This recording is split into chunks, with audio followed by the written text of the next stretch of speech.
and in construction to get back to work as soon as possible, but avoid public transport.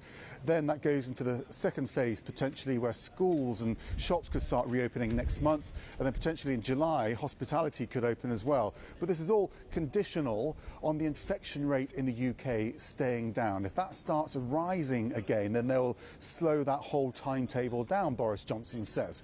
Some confusion about the messaging, as there has been throughout this whole strategy, it seems, here at 10 Downing Street. As you say, Boris Johnson now asking people to stay alert, so moving his messaging away from stay at home.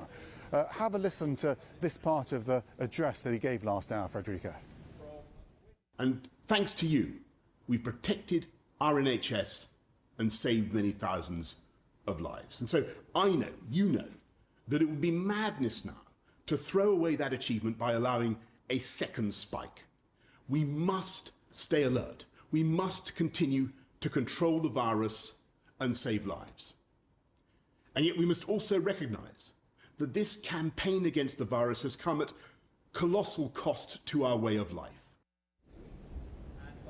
So the stay alert messaging has been called puzzling by the opposition parties, and interestingly, Scotland and Wales haven't signed up to it. They're sticking with stay at home, so some divisions in the union appearing there. Boris Johnson also saying that he's going to enforce a 14-day quarantine for anyone flying into the UK. Not really clear why that's starting now as opposed to before.